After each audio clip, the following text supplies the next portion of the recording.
Hoje vamos ver alguns causos do interior.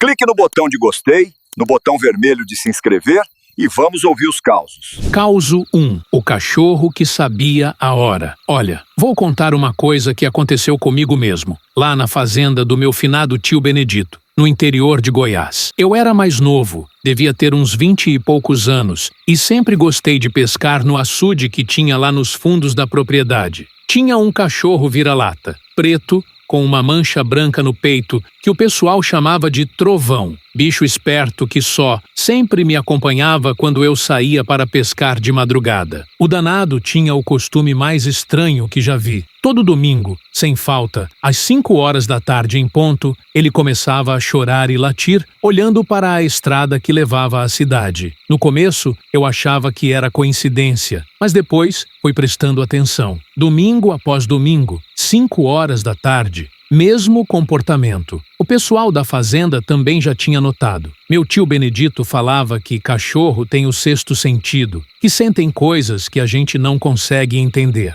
Um domingo, eu resolvi ficar de olho. Às 5 da tarde, certinho como um relógio, o Trovão começou aquela choradeira danada, latindo e olhando para a estrada. Só que dessa vez, uns 10 minutos depois, apareceu uma caminhonete velha subindo a estrada de terra. Era o Joaquim, compadre do meu tio, que morava na cidade e sempre vinha visitar a fazenda. Quando o Joaquim desceu da caminhonete, meu tio comentou que fazia tempo que ele não aparecia por lá. Aí, o homem explicou que toda semana ele pensava em vir visitar, sempre aos domingos à tarde, mas que alguma coisa sempre atrapalhava no último minuto. Disse que, naquele dia, de repente, às 5 horas, sentiu uma vontade danada de pegar a estrada e vir para a fazenda. O Trovão continuou com esse costume por anos. Todo domingo, 5 da tarde, aquela choradeira olhando para a estrada. Às vezes o Joaquim aparecia, às vezes não. Mas, quando aparecia, sempre chegava uns minutos depois do cachorro começar a chorar. Nunca consegui entender direito essa história. O pessoal dizia que o Trovão estava chamando o compadre. Outros falavam que ele pressentia quando o homem estava pensando em vir.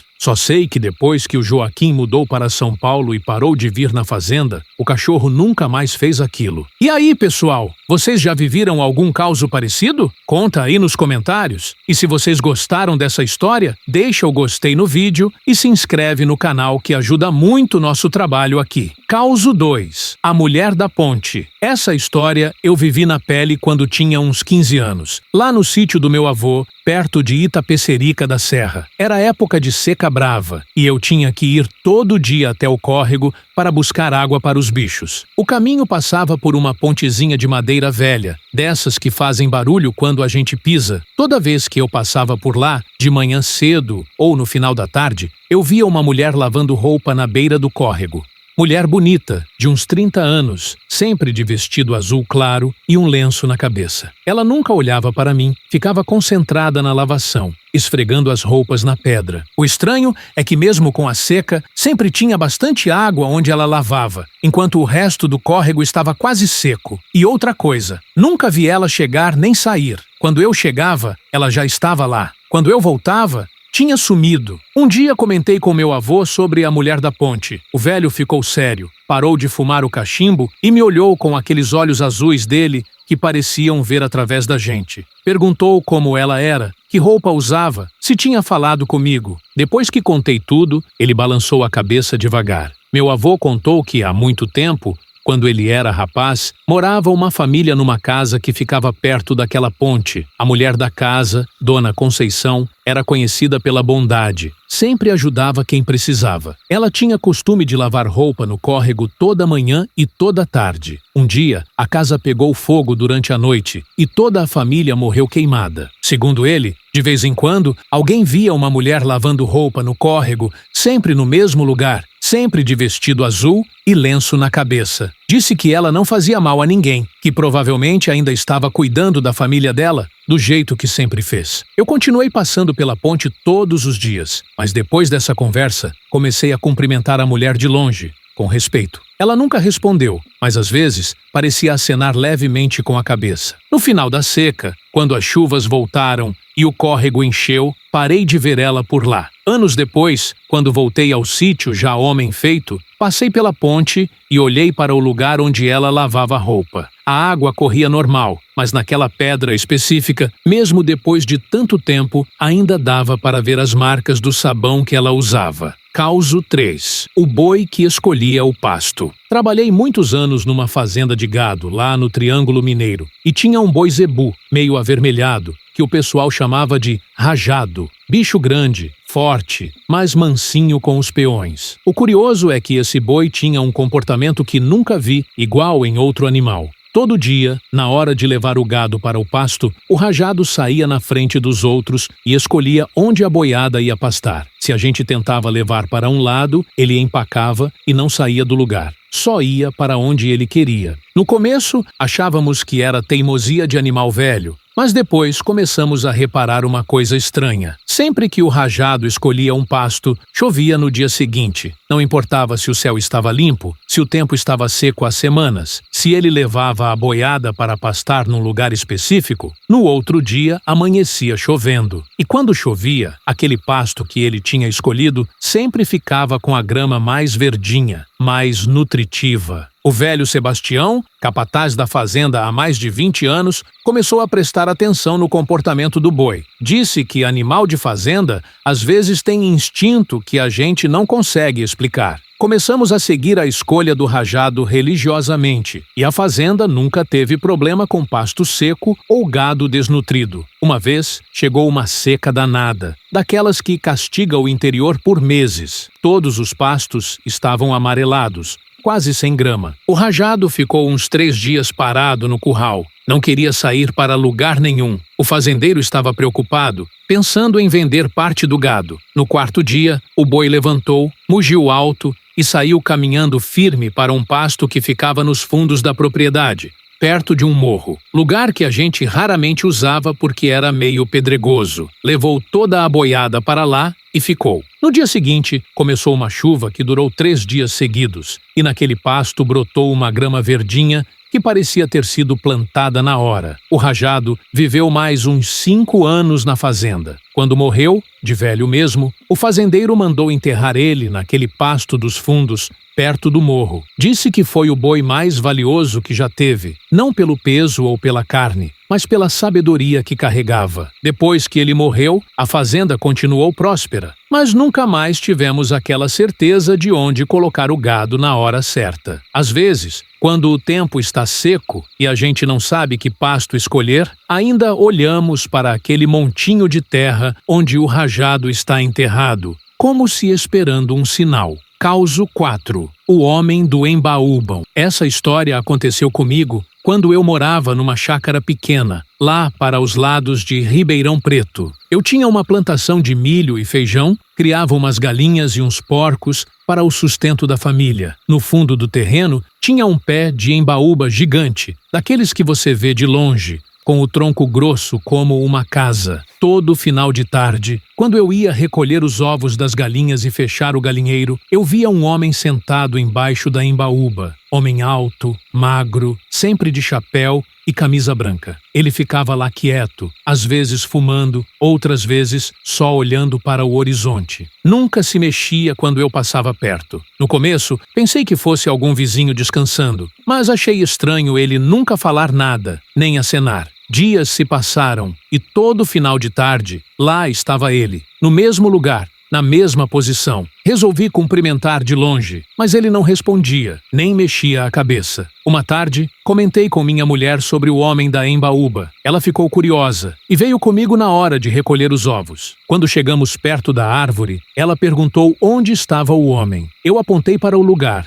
mas ela disse que não estava vendo ninguém. Para mim, ele estava lá, clarinho, fumando o cigarro dele. Comecei a ficar preocupado. Será que estava enxergando coisas? Mas todo dia ele aparecia no mesmo horário, no mesmo lugar. Às vezes parecia que ele olhava para mim, mas nunca consegui ver o rosto direito por causa da sombra do chapéu. Um dia, o seu Almiro, vizinho antigo da região, veio me ajudar a consertar uma cerca. Na hora que estávamos saindo, ele olhou para a Embaúba e comentou que árvore grande assim sempre tem suas histórias. Perguntei o que ele queria dizer com isso. O seu Almiro contou que anos atrás, bem antes de eu comprar a chácara, morava ali um homem chamado Dorival. Homem trabalhador, solteiro, que vivia só com os animais e a plantação. Ele tinha costume de sentar embaixo da embaúba todo final de tarde para fumar e pensar na vida. Um dia, acharam ele morto lá mesmo, sentado encostado na árvore, como se tivesse adormecido. Depois dessa conversa, continuei vendo o homem embaixo da embaúba, mas com outros olhos. Não sentia mais estranheza, mas um tipo de companhia silenciosa. Às vezes, quando o dia tinha sido difícil, eu também ia sentar perto da árvore. Nunca consegui ver ele de perto, mas tinha a sensação de que não estava sozinho. Morei mais 2 anos naquela chácara antes de me mudar para a cidade. No último dia, fui me despedir da plantação e dos lugares que tinha me acostumado. Quando passei pela embaúba, pela primeira vez, o homem não estava lá. Mas em compensação, senti um ventinho gostoso, mesmo não tendo vento nenhum, como se alguém estivesse se despedindo também. E aí, pessoal, vocês já viveram algum caos parecido? Conta aí nos comentários. E se vocês gostaram dessa história, deixa o gostei no vídeo e se inscreve no canal que ajuda muito o nosso trabalho aqui. Causo 5. A bênção da comadre Zilda. Trabalhei durante 5 anos numa fazenda de café no sul de Minas, e lá morava uma senhora chamada Zilda, viúva, que todo mundo respeitava muito. Dona Zilda tinha uma horta que era a inveja da região. Tudo que ela plantava crescia bonito e forte, mesmo quando a terra dos outros não produzia quase nada. O que mais chamava a atenção é que ela tinha o costume de conversar com as plantas, como se fossem pessoas. De manhã cedo, eu a via passando entre os canteiros, tocando nas folhas e falando baixinho com cada pé de alface, cada tomateiro, cada pé de couve. O pessoal achava engraçado, mas respeitava, porque a horta dela sempre dava muito mais que as outras. Dona Zilda também era conhecida por dar conselhos. Quando alguém estava com problema, ela ouvia com paciência e sempre dava uma palavra de sabedoria. Nunca cobrava nada, mas quem recebia a ajuda dela sempre levava alguma coisa da horta como agradecimento. Uma época, minha filha mais nova ficou doente com uma febre que não passava. Levamos no médico da cidade. Ele passou remédio, mas a menina não melhorava. Estava fraquinha, sem comer direito, preocupando a família toda. Minha mulher sugeriu que eu fosse conversar com Dona Zilda. Fui até a casa dela numa tarde. A senhora me recebeu com carinho, ofereceu um café e escutou eu contar sobre a situação da menina. Ela ficou pensativa uns minutos. Depois, foi até a horta e voltou com um punhado de ervas que eu não conhecia. Explicou como fazer o chá e disse para dar para a criança 3 vezes por dia. Antes de eu sair, Dona Zilda segurou minha mão e falou uma oração baixinha, pedindo para Nossa Senhora proteger minha filha. Senti uma quentura gostosa na mão, como se uma energia boa estivesse passando de uma pessoa para outra. Cheguei em casa e minha mulher preparou o chá conforme as instruções. No primeiro dia, a menina bebeu sem reclamar. Coisa rara, porque ela estava enjoada de tudo. No segundo dia, a febre começou a diminuir. No terceiro dia, ela já estava brincando no quintal como se nada tivesse acontecido. Voltei para agradecer Dona Zilda, levando uns ovos frescos e uma galinha. Ela sorriu e disse que a cura tinha vindo da fé, que as ervas eram só um meio. Falou que quando a gente acredita de verdade, as coisas boas acontecem. Alguns anos depois, Dona Zilda ficou doente e morreu em casa, cercada pelos vizinhos que ela tinha ajudado ao longo da vida. No dia do enterro, muita gente apareceu para se despedir. Cada um levava uma lembrança dela, um conselho, uma oração, uma cura que tinha recebido. Depois que ela morreu, a horta continuou produzindo por mais um tempo, mas não era a mesma coisa. As plantas foram definhando devagar, como se sentissem falta das conversas matinais. Hoje, no lugar da horta, cresceu mato, mas ainda tem gente que passa por lá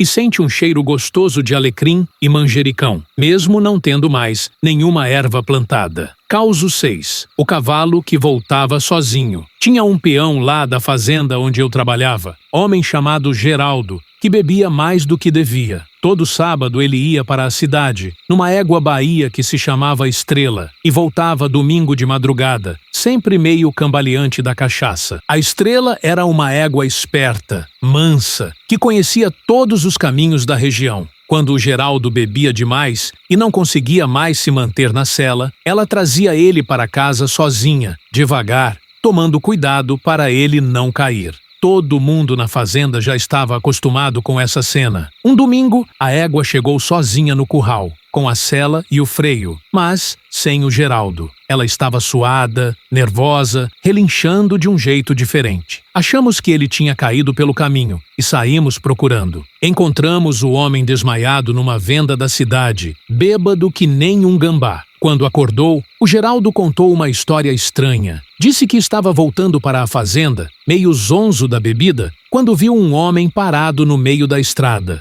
Homem alto, de roupas escuras, que acenou para ele parar. A égua empacou e não queria passar perto do sujeito de jeito nenhum. O homem se aproximou e falou para o Geraldo que ele não podia passar por ali naquela noite, que era perigoso. Disse para ele voltar para a cidade e esperar o dia clarear. O Geraldo, meio embriagado, não entendeu direito e insistiu que precisava ir para casa. O homem balançou a cabeça e desapareceu no escuro. A égua ficou ainda mais nervosa e voltou para a cidade galopando. O Geraldo disse que tentou fazer ela obedecer, mas o animal não queria saber de seguir estrada afora de jeito nenhum. Acabou desmaiando na venda e acordou no outro dia. Na segunda-feira, soubemos que tinha acontecido um desabamento na estrada velha, bem no lugar onde o Geraldo costumava passar.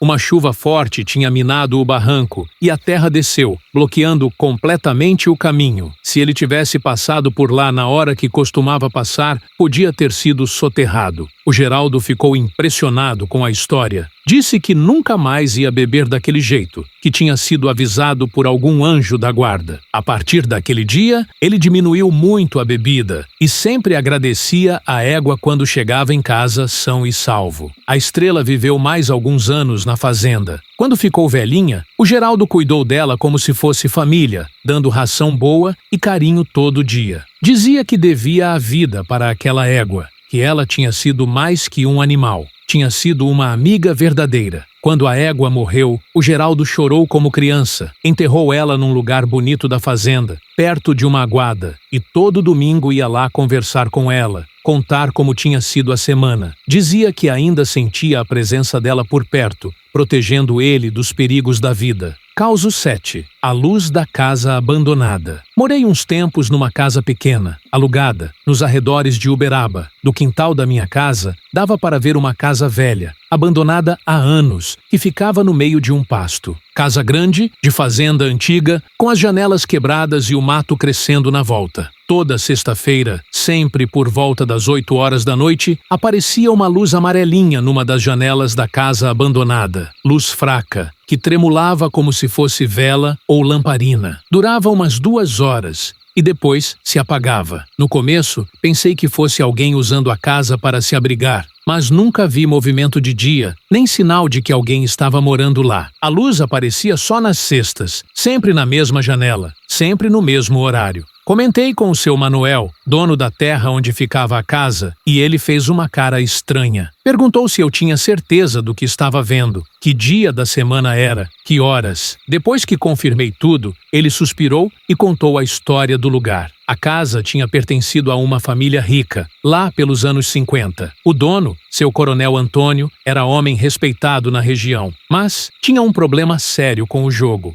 Todo fim de semana ia para a cidade jogar baralho e apostava quantias enormes. Uma sexta-feira, o coronel perdeu a fazenda inteira numa jogada. Chegou em casa desesperado, reuniu a família na sala e contou o que tinha acontecido. Naquela mesma noite, ele subiu no quarto, acendeu um lampião e se enforcou numa viga do teto. A família se mudou e nunca mais ninguém morou na casa. Segundo o seu Manuel, de vez em quando alguém via uma luz na casa, sempre na janela do quarto onde o coronel tinha morrido, sempre numa sexta-feira. Dizia que o homem estava lá, arrependido do que fez, pensando na família que deixou na miséria por causa do vício. Depois de saber da história, Continuei vendo a luz todas as sextas, mas com outros sentimentos. Não sentia medo, mas uma tristeza pesada, como se pudesse sentir o arrependimento do homem. Às vezes ficava olhando para a janela e pensava na dor que ele devia estar carregando. Um dia chegou um pessoal interessado em comprar o terreno para fazer um loteamento. O seu Manuel vendeu e eles derrubaram a casa velha. Na sexta-feira seguinte, fui olhar para onde ela ficava. Tinha só entulho e terra revirada. Mas mesmo sem a casa, ainda dava para ver uma luzinha fraca no lugar onde ficava a janela do quarto. Luz que tremeluzia por uns minutos e depois sumia, como se o coronel Antônio ainda estivesse lá, toda sexta-feira, lembrando do erro que cometeu.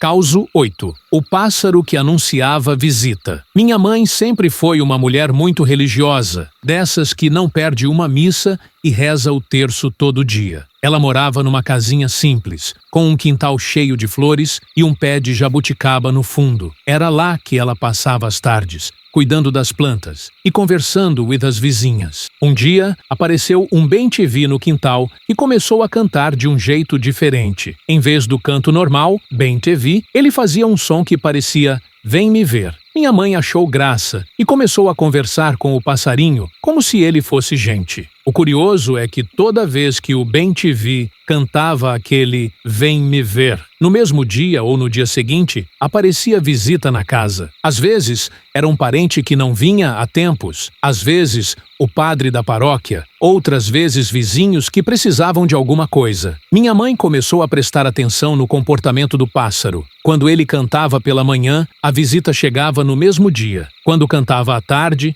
vinha no dia seguinte. Ela ficou tão acostumada que já preparava café e bolo quando ouvia o canto diferente. Uma vez, o bem-te-vi ficou 3 dias cantando "Vem me ver", sem parar. Coisa que nunca tinha acontecido. Minha mãe ficou inquieta, achando que alguma coisa importante ia acontecer. No terceiro dia, chegou um telegrama avisando que meu irmão, que morava em São Paulo, ia chegar para uma visita de 1 semana. O pássaro continuou com esse costume por anos. Virou até assunto na vizinhança. Quando alguém ouvia o bem-te-vi da Dona Maria cantando "Vem me ver", já sabia que ia ter movimento na casa dela. Um dia, o passarinho apareceu cantando de um jeito ainda mais diferente. Um som triste, como se estivesse chorando. Minha mãe ficou preocupada. Nunca tinha ouvido ele fazer aquele barulho. No dia seguinte, chegou a notícia de que meu pai, que estava internado há semanas, tinha falecido durante a madrugada. Depois do velório, o bem-te-vi sumiu do quintal.